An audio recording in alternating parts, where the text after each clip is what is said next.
자, 오늘은 잠깐 퀴즈부터 시작을 할 건데 이거를 같이 풀어보기 전에 먼저 너희가 잠깐 퀴즈를 직접 풀어보고 강의는 중단시켜 놓고 퀴즈를 직접 풀어보고 함께 맞춰보면 좋을 것 같습니다. 자, 일단 중단시켜 놔라. 풀었으면은 잠깐 퀴즈 같이 보도록 할 건데 X가 몇 개 나왔어? X는 네, 1개입니다. 1개. 몇 번일까? 7번이지. 7번만 X이고 나머지는 전부 다 O예요. 자, 여기 7번 보면은 유아와 단군 신화의 곰은 모두 고귀한 혈통을 지닌 존재다 라고 되어 있는데 어디가 틀렸어? 유아는 누구의 딸이었지? 물의 신의 딸이었기 때문에 고귀한 혈통 맞고, 단군 신화의 곰은 고귀한 혈통은 아닙니다. 그냥 곰이 사람으로 변한 것이지 혈통이 고귀하다 라고 볼 수 없기 때문에 이 부분이 틀렸어. 따라서 7번이 X다 라고 할 수가 있고, 자, 분명 요거 헷갈린 사람도 있을 것 같은데 유아와 단군 신화의 곰은 9번 한번 보자. 유아와 단군 신화의 곰은 건국시조의 어머니가 되기까지 고난을 겪는다 라고 되어 있어. 유아는 어떠한 고난을 겪었지? 귀향을 갔잖아. 아버지로부터. 귀향을 가게 됐죠. 왜냐면은 그때는 중매를 통해서 결혼을 했어야 되는데 유아는 자기가 중매 없이 부모님을 통하지 않고 자기가 그냥 만난 사람과 몰래 혼인을 했기 때문에 결국 귀향을 가게 되는 고난을 겪게 됐고, 단군 신화에서 곰이 겪은 고난은 동굴 속에서 쑥과 마늘만 먹고 사람이 되기 위해서 있었던 그 시련과 고난의 시간이 있었기 때문에 9번은 O라고 할 수 있습니다. 그 다음에 10번 한 사람도 꽤 있을 텐데, 얘들아, 천재, 환인은 일단 주몽이나 단군의 할아버지, 그 다음에 해모수와 환웅은 주몽, 단군의 아버지. 이렇게 3대기 구조라는 건 뭐냐면은 3대, 그러니까 할아버지 세대, 그 다음에 아버지 세대, 그 아들 세대, 이렇게 3대가 나온다는 거예요. 근데 요거는 맞죠? 여기서도 3대가 나오고 단군 신화에서도 3대가 나오니까 10번은 5가 된다라고 할 수가 있습니다. 따라서 결론적으로는 7번만 X고 나머지는 5라고 하고 넘어가도록 할게요. 자, 오늘 학습활동까지 같이 해보도록 할 건데 학습활동까지만 하는 건 아니고 뒤에도 더 있다. 학습활동을 같이 한번 해보면은 쌤이 이거 강조했을 거야. 주몽신화는 영웅 일대기 구조로 되어 있다. 자, 여기에 체크해보세요. 영웅 일대기 구조. 그러면서 분명 쌤이 이 얘기 하고 지나갔어. 앞에서 우리가 혈통, 고귀한 혈통과 신이한 탄생, 이런 것들이 그 다음에 뭐 시련을 겪고 그거를 극복하는 것이 바로 다 영웅 일대기 구조에 모두 다 나오는 것이다 라고 이야기를 했었는데, 자, 그 영웅 일대기 구조가 6가지로 어떻게 정리되는지 한번 정리를 해볼게요.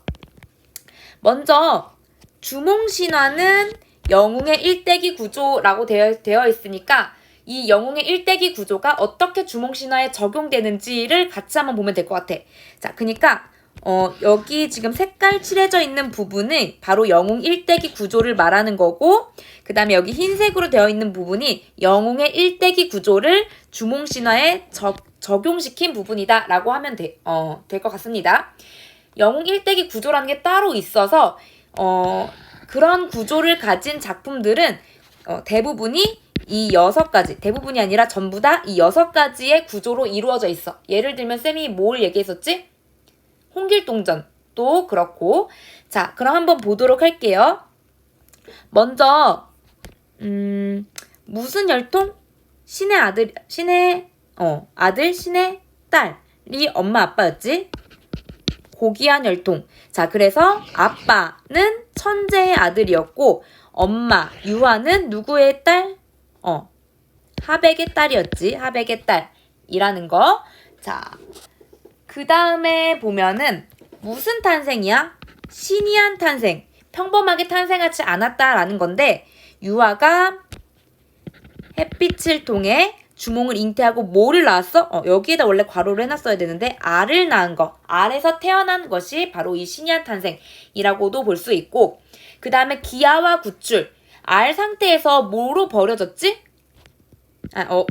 알 상태에서 버려졌는데 뭐가 보살펴줬지? 새와 짐승들이 짐승이 아니고 짐승들이 그거를 품어줘서 다행히 구출될 수 있었고, 따지자면은 이게 기아고 기아화소가 들어가 있다라고 쌤이 이거 작품 하면서 했어. 바로 이 부분이 구출이라고 할 수 있습니다.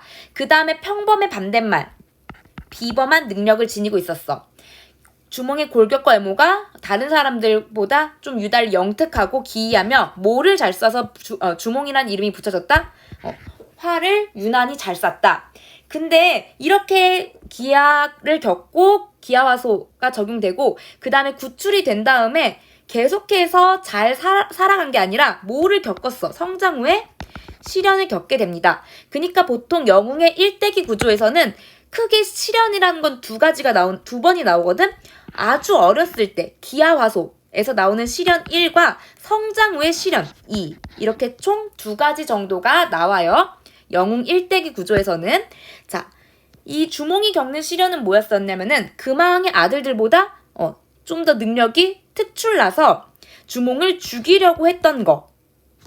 그래서 주몽이 엄수, 물가에 이르러서 날 죽이려는 사람들이 쫓아오는데 도망갈 길이 없어서 길이 막힌 거. 자, 근데 이거를 어떻게 극복했는지 이제 그 다음에서 나오겠지.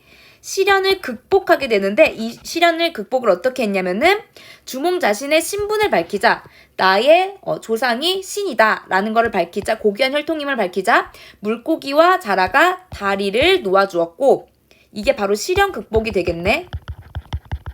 그 다음에 위협 달성이라고 하는 것은 어떤 업적을 이뤄냈다라는 거거든.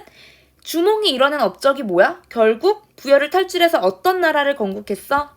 고구려를 건국했다라는 게 바로 이 위협 달성에 해당한다라고 볼 수가 있겠네요. 자, 그 다음으로 넘어가서 주몽의 고귀한 혈통에서 느껴지는 고구려의 자부심을 한번 보도록 합시다. 왜 이 신화에 주몽을 되게 고귀한 혈통을 가진 사람으로 표현을 했는지. 자, 보면은 주몽은 천신과 수신의 결합이라는 태생적 의의를 지닌다. 그래서 고귀한 혈통을 지녔다라고 얘기를 했지. 주몽의 이러한 두 혈통, 그러니까 하늘의 신, 그 다음에 물의 신의 혈통을 물려받았다는 것은 주몽에 의해 천신을 믿는 집단과 하늘을 믿는 집단, 그 다음에 수신을 믿는 집단, 그러니까 당시에 하늘을 믿는 집단과 물을 믿는 집단이 결국 결합되었다. 서로 이렇게 믿는 신이 다르면 갈등이 있을 수 있는데 서로 결합되었다는 것으로도 해석을 할 수 있고, 이러한 고귀하고 신성한 혈통은 후대 고구려인들에게 커다란 뭐가 돼? 자부심을 갖게 할 수 있다. 왜냐면은 나의 조상이 신의 혈통을 받은 사람이다. 그러면은 그 고구려의 민족들은 우리는 신의 자손들이다 라는 자부심을 가질 수 있겠죠. 또한 주몽이 활쏘기와 말타기에 능했다는 것과 활쏘기와 말타기에 능했다는 것, 그 다음에 지금 보면은 주몽의 외할아버지가 물의 신이었잖아. 하백이었잖아. 그때의 그 물이 농사를 지을 때 중요하다는 점을 고려하면 주몽이 말타기에 능했으니까 유목민족과 그 다음에 물이 중요한 농경민족을 모두 아우르는 지도자였다라는 거를 짐작할 수 있다라고 정리를 할 수가 있겠네요. 자, 그 다음 한번 보도록 할게. 쌤이 이거 한다고 했었는데 주몽신화와 단군신화의 공통점과 차이점. 둘 다 나라를 건국한 시조의 이야기지. 그래서 무슨 신화라고 볼 수 있어? 건국신화. 일단은 건국신화라는 거, 이 둘 다 건국신화인데 두 건국신화의 공통점과 차이점을 한번 같이 알아보도록 할게요. 쌤이 그거 이야기한 적 있었는데 그것도 같이 여기 포함되어 있으니까 바로 이 부분 포함되어 있으니까 같이 보도록 할게요. 자, 공통점은 여기가 원래 괄호인데 무순기 구조, 천재 해모수 주몽, 환인 환웅 단군, 할아버지 세대, 아버지 세대, 그 아들 세대. 3대기 구조라고 한다는 거. 둘 다 3대기 구조고, 그 다음에 이것도 한 적 있었어. 천손하강형. 그러니까 하늘의 자손이 땅에 내려온 이야기. 그 다음에 천부지모형 화소. 하늘의 신인 아빠와 그 다음에 땅의 신인 엄마가 만나는 거. 그러니까 하늘의 신이 아빠라는 건 아니고 하늘의 신의 혈통을 받은 아빠고 그 다음에 땅의 신이 혈통을 받은 엄마였던 거죠. 여기서는 완전히 땅의 신은 아니고 물의 신이지만 물 역시 땅에 있는 거기 때문에 하늘과 대비되게 땅에 있는 거기 때문에 이 주몽신화 역시 천부지모형 화소를 지니고 있다라고 하면은 O가 됩니다. 맞는 말이 돼요. 자, 이거 어렵지 않죠? 하늘과 땅의 결합에 의해 국조. 그러니까 그 국가의 시조. 그 국가의 처음이 되는 조상이 탄생된 거. 이게 공통점이고 새로운 국가를 건설한 시조를 대상으로 했다. 그래서 새로운 국가를 건설한 시조니까 이거 둘 다 건국신화이다 라고 할 수가 있겠죠. 자, 이번에는 차이점 보도록 할게. 차이점을 볼 건데 일단 주몽신화의 탄생은 주몽이 알에서 태어났다. 이거를 우리가 무슨 화소라고 불렀지? 난생 화소라고 불렀죠. 까먹으면 안 돼. 근데 단군은 알에서 태어난 것이 아니라 단군의 어머니가 뭐에서 사람으로 변했어? 곰에서 사람으로 변해서 이제 단군이 태어나게 된 거고 토템 신앙을 보게 되면은 이 토템이라는 게 뭐냐면은 어떤 동물이나 식물, 자연물을 의미합니다. 동물이나 식물, 자연물을 의미하는데 이 토템을 믿는 것을 토테미즘이라고 부르죠. 자, 보면은 주몽신화에서는 그것이 강하게 드러나지 않아. 어떤 자연물을 강하게 믿는 것이 강하게 드러나지는 않습니다. 간접적으로 드러나지. 근데 단군신화에서는 곰이나 호랑이 등 토템의 흔적이 주몽신화에 비해서 잘 드러난다라고 볼 수 있어. 왜냐면은 이 곰이 단군의 엄마잖아. 곰 자체가 단군의 어머니이기 때문에. 자, 그 다음을 보면은 시련과 갈등인데 이 시련이라고 하는 것은 일단 알로 태어나서 버려지게 된 것도 시련이고 그 다음에 갈등은 여기서 시련과 갈등을 나눠서 이야기를 하고 있는데 적대자, 그러니까 금화왕의 아들들과의 뭐가 있었어? 투쟁이 있었다라는 거. 근데 단군신화에서는 시련과 갈등이 거의 나타나지 않는 게 주몽신화와의 다른 건국신화와의 차이점이다라고 이야기했었죠, 앞에서. 자, 이렇게까지 해서 학습활동을 정리를 하도록 하고 이제 주몽신화 다음에 어떤 작품을 배울 거냐면 원래 제망매가를 배우려고 했었어. 제망매가인데 그 작품은 너네가 1학년 때 했다고 해서 제망매가를 배우지 않고 바로 동동으로 넘어가려고 합니다. 자, 동동 한번 보도록 할게. 너네 동동을 들어본 적이 있는지 모르겠는데 이 동동이라고 하는 거는 굉장히 유명한 고려 가요거든? 고려 가요라는 갈래는 이 작품을 다 배운 다음에 핵심 정리까지 하고 정리를 할 건데 시조처럼 하나의 갈래의 이름 자체가 고려 가요라고 생각을 하면 돼요.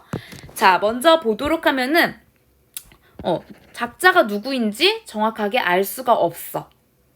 자, 먼저 감상열기부터 보도록 할게. 이 작품은 원령체 형식의 고려 가요이다. 얘들아, 너네 원령체라는 말 들어봤니? 원령체? 이 원령체가 뭔지는 자, 여기 네모박스에서 정리를 해보도록 할 텐데 그 전에 원령체와 또 어디에다 밑줄 쳐놔야 돼? 고려 가요. 고려 가요라는 게 그냥 고려시대에 불리던 가요다 이렇게 생각하는 것이 아니라 모든 가요들을 고려시대에 불리던 여러 가요들을 그냥 고려가요라고 통칭하나 보다 이렇게 생각하면 안 돼요. 시조와 같이 우리가 배웠던 거 시조, 쌤이 얘기했었던 향가 같이 하나의 갈래의 이름이 고려가요인 겁니다. 자, 그럼 원령체가 일단 고려가요는 나중에 하기로 했고 원령체가 뭔지부터 하도록 할게요. 이 원령체라고 하는 거는 이 월이 우리 1월, 2월, 3월, 4월, 5월, 6월 이걸 말할 때 월이야. 1년을 몇 개의 월로 나눌 수가 있어? 12개로 나눌 수 있지. 그래서 12달로 나누어 구성한 시가 형식을 우리가 원령체 노래라고 부릅니다. 그러한 노래를 가리켜서 우리가 원령체가, 노래 가짜를 써서 원령체가 혹은 달거리요라고 부릅니다. 원령체가와 달거리요는 같은 말이다 라고 생각을 하면 돼. 그 다음에 형식을 한번 보면은 얘들아, 각각의 달, 각각의 월을 나누어서, 연처럼 나누어서 노래를 보통 형식이 그렇게 이루어져 있거든. 따라서 12개의 달이니까 12개로 나뉘어져 있기도 하고, 그러니까 나뉘어져 있다라는 의미가 현대시로 따지면은 연으로 나눠져 있는 것처럼 나누어져 있다는 얘기야. 혹은 13개로 분절하여, 13개로 나눠져 있다는 건 뭐냐면은 12개의 월로 나뉘는데 그 맨 앞에 서사라고 해서 그 모든 내용을 좀 아우르거나 아니면은 또 이건 나중에 뒤에서 얘기하겠지만 이 노래가 그냥 민간에서 불리다가 궁중에서 잔치 같은 것을 할 때 노래로 쓰였어. 그러니까 민간에서 불리던 노래를 궁중으로 가져간 거야. 근데 궁중에서 부릴 때는 어느 정도 형식을 갖춰야 되잖아. 그 형식을 갖추기 위해서 이렇게 맨 앞에 서사라고 해서 내용을 추가하기도 해. 따라서 12개 혹은 서사가 추가된 13개로 나뉘었다라고 생각을 하면 됩니다. 분절하며 각 연은 흔히 그 달에 1월 아니면 2월 각각의 달의 자연, 기후, 명절놀이, 그 다음에 무슨 행사일까? 그 당시에 했던 민속 행사들을 반영하고 있습니다. 그리고 서정적으로 노래하며 다양하고 풍부한 생활 감정을 아무래도 민요에서 그냥 민간의 사람들이 부르다가 궁중으로 유입된 거니까 자유분방하게 표현하는 것이 특징이다라고 볼 수가 있죠. 자, 근데 여기에 대한 또 다른 자세한 얘기는 이 작품이 끝난 다음에 하도록 하고, 이렇게 하나의 노래를 달에 따라서 나누어 부르면은 좋은 점이 뭐냐, 효과가 뭐냐라고 하는 건데, 효과는 먼저 첫 번째, 읊고 있는 내용을 달마다 계속해서 이야기하다 보면 더욱 절실하게 전달해 줄 수 있다라는 거고, 두 번째는 인생에서의 문제가 각 달이 바뀌면은 자연이 변화하잖아. 자연의 변화에 비유되어 화자의 정서를 효과적으로 전달할 수 있다. 자연이 변화하는 것과 그 다음에 인생의 어떤 문제를 맞물리게 만들어서 좀 더 효과적으로 전달할 수 있다. 이 두 가지로 정리하면 되겠네요. 자, 원령체라는 거 반드시 기억을 하도록 하고, 우리가 동동을 배우기 전에 갑자기 너네가 이 작품 본문을 들어가면은 굉장히 당황스러울 거야. 왜냐면 한번 봐봐. 덕을한 곰배에 받잡고 보글한 림배에 받잡고, 뭔 소린지 모르겠지. 따라서 이 작품이 어떤 작품인지 한번 5가지로 정리를 한 다음에 원문, 그 다음 본문을 들어가 보도록 할게요. 자, 먼저 첫 번째, 이 작품은 현존하는 국문학 작품 중 가장 오래된 무슨 노래이다? 각 월로 나누어져 있는 원령체 노래이다. 원령체가랑 같은 말 뭐가 있다 했지? 방금 위에서 했었는데 달거리요, 원령체가 같은 말이라고 했던 거. 자, 기억을 하시고, 이 노래는 무슨 형식과 뭐를 사용한 거야? 방금 쌤이 이 작품은 위에서 형식에서 이야기를 할 때 12개 혹은 13개로 분절했다라고 했지. 근데 이게 현대시로 따지면은 절을 나눈 것은 현대시로 따지면 각 연으로 나뉜 거랑 똑같다라고 해서 분연체라고도 합니다. 그리고 현대시가 아니라 이렇게 고려 가요에서는 각각의 절로 1절, 2절, 3절, 4절로 나눴다라고 해서 분절체라고도 불러요. 이렇게 각각 연처럼 나뉜 거를 분연체, 분절체라고 부릅니다. 같은 말이니까 둘 다 알아두도록 하고, 그 다음에 너네 이 구절을 들어봤을 텐데 아우 동동다리라고 들어봤을 거야. 우리 정읍사에서도 이게 나왔었는데 아우 동동다리는 아니지만 후렴구를 사용하고 있어요. 분연체이고 후렴구를 사용하는 것은 자 여기다 밑줄 쳐보자. 고려가요의 일반적인 특징이다. 뭐가? 분연체 형식과 또 다른 말로 분절체 형식과 후렴구를 사용하는 거는 고려가요라는 갈래의 일반적인 특성인데 이걸 보여주고 있다라는 거. 그 다음에 세 번째, 각 달의 특성과 세시풍속을 중심으로 송축과 찬양. 여기서의 송축은 어떤 공적인 대상을 찬양하는 것이라고 보면 됩니다. 원래 송축이라는 의미가 경사스러움을 축하하는 것인데 공적인 대상이라고 하면 뭐 임금 정도가 되겠죠. 그런 대상을 뭐 축하하고 찬양하는 거. 그 다음에 떠나버린 임에 대한 원망과 한스러움, 그리움 이런 개인적인 정서도 드러나 있다라는 거 이제 하면서 자세히 보도록 할 거고, 네 번째 보면은 화자와 시적 대상을 다양한 사물에 비유하고 있습니다. 비유하고 있고 화자만 비유한 것도 아니고 시적 대상, 임만 비유한 것도 아니고 둘 다 다른 사물의 비유가 되고 있어요. 자, 마지막 다섯 번째를 볼 건데 별표 하나 쳐주시고, 자, 얘들아 여기에다가 밑줄 쳐놔봐. 시상이 일관된 흐름을 보여주지 않는데, 보통 하나의 작품이라고 하면은 일관된 흐름을 보여주거든. 근데 이 동동 같은 경우에는 시상이 일관된 흐름을 보여주지 않고 있어. 그리고 각 연의 주제도 통일되어 있지 않습니다. 통일되어 있지 않아. 이게 특징이야. 통일되어 있지 않습니다. 따라서 한 작가의 일관된 정서 표출이라고 보기 어렵다. 어떻게 이렇게 통일되어 있지 않은가를 한번 정리를 해보면, 쌤이 맨 앞에 서사가 붙었다라고 했지. 서사가 붙었다라고 하면은 서사가 붙었다라고 하면은 서사가 있고 그 뒤에 12달로 나누어져 있을 테니까 총 몇 개의 절이 있는 거야? 12개, 13개야? 서사 있고 그 다음에 12개의 달이 나와 있어. 총 13개로 나누어져 있는 거지. 이 작품은 13개로 나누어져 있습니다.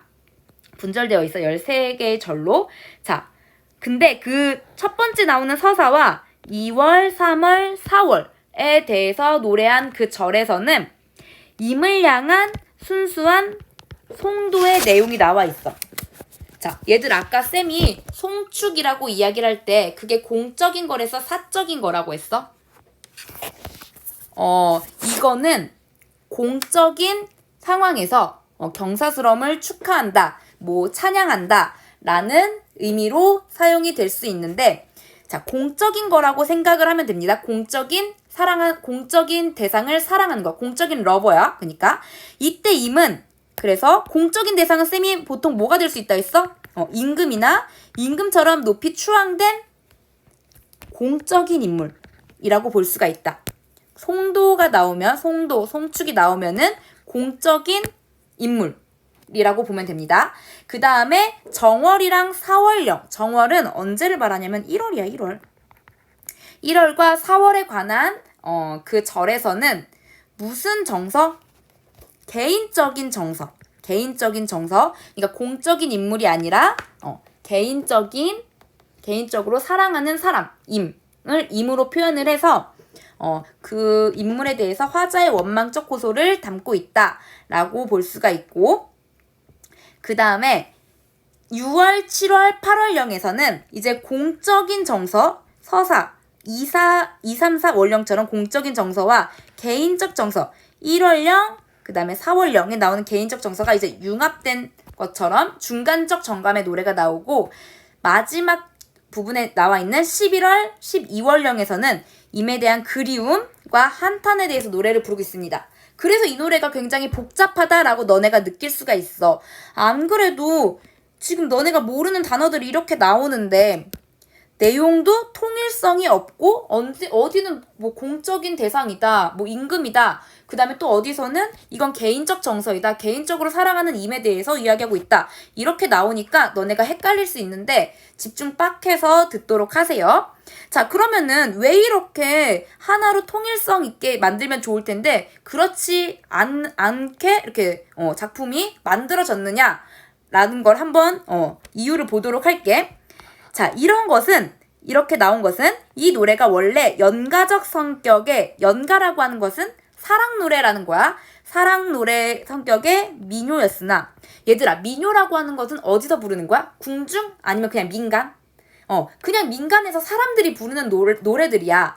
그냥 궁중이 아니라 그냥 저작거리 그러니까 시장에서 그냥 사람들이 자유롭게 부르던 노래였는데 쌤이 아까 어디로 흘러 들어갔다고 했지? 궁중으로 흘러 들어가서 궁중연악이 뭐냐면 궁중의식이나 잔치 때 연주하던 음악에서 쓰인 거야. 이때 어떠한 노래를 쓸까 이렇게 고민을 하다가 민간에서 불리던 노래를 가지고 왔는데 그대로 가지고 온 것이 아니라 안 그래도 궁중에서 불리는 노래인데 좀 형식을 갖춰야 되지 않겠느냐라고 해서 조금 변형이 되었기 때문에 공적인 임도 들어가고 서사도 들어가고 한 겁니다. 자, 일단 동동이 이러한 작품이다라는 거 알아두고 오늘은 서사 1년과 그다음 2연, 정월령 이거는 몇 월달이라고 했지? 1월달 거까지 하고 마무리를 짓도록 할게요. 얘들아 근데 이걸 현대어플이랑 같이 잘 비교를 하면서 봐야 되는 게 그 중세시대 때 쓰던 말들이 많이 나와서 그래도 한번 같이 보도록 하자. 덕을한 곰배에 받잡고 복을한 림배에 받잡고 덕이며 복이라 한알 나자라 오소이다. 아으 동동다리라고 나와 있네. 이게 무슨 뜻이냐면은 우리가 덕을 쌓다 할 때 그 덕이야. 덕이라고 하는 것은 왜 안 나오지? 덕이라고 하는 것은 덕이라고 하는 것은 곰배가 무슨 뜻이냐면은 뒷잔에라는 거야. 뒤에 있는 그 술잔. 뒤에 있는 술잔이라는 뜻인데 따라서 뒤에 있는 잠깐만 여기다 정리를 해줄게. 뒷잔에 라는 뜻인데 이게 또 어떻게도 해석이 될 수 있냐면은 신령님께 라고도 해석이 될 수 있습니다. 신령님께 뒷잔에 그러니까 다음 잔에 원래 신령님께 밭이 없고 그 다음에 복이라고 하는 것은 림배가 무슨 뜻이냐면은 그 앞잔에 뒷잔 그러니까 그 다음 잔이 아니라 앞잔은 누구한테 드리는 거냐면은 임금한테 드리는 거야. 따라서 림배의 앞잔에 혹은 임금에게 그냥 임에게라고 쓸게요. 임에게 바칩니다. 그 술잔을 덕이며 복이라 하는 것을 나사라라고 하는 것은 진상하다라는 뜻이거든. 바치다, 진상하다라는 거야. 바치러 오십시오 라고 이야기가 되어 있네요. 자, 그러면서 뭐라고 하냐면은 여기에다가 밑줄 칩시다. 아으 동동다리. 아으 동동다리가 아까 쌤이 뭐라고 했어? 후렴구. 여기도 나오지. 계속해서 나옵니다. 아으 동동다리가 바로 후렴구인데 이게 무슨 뜻이냐면은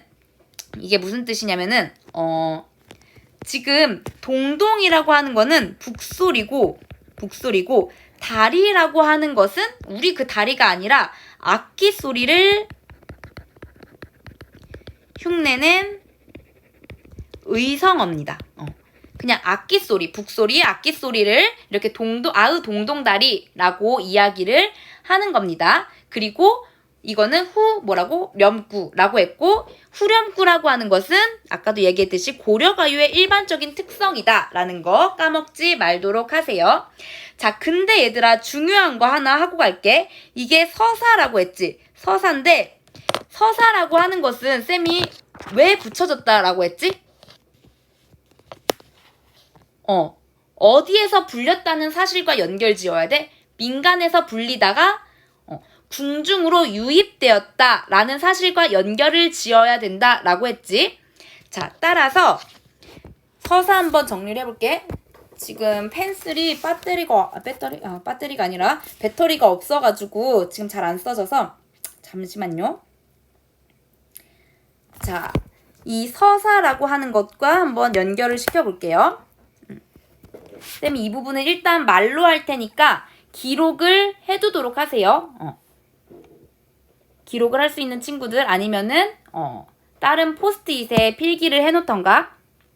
이 노래에서 서사가 갖는 성격은 이 노래에서 서사가 갖는 성격은 잠깐만 나오나? 나온다. 이 노래에서 서사가 갖는 성격은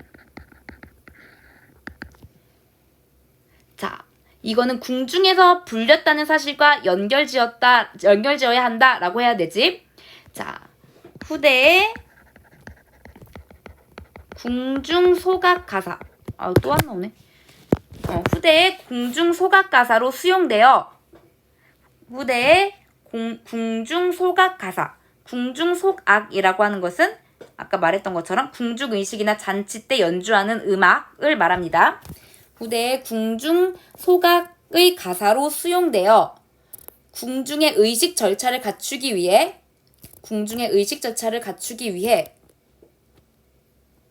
서사가 첨가되었다.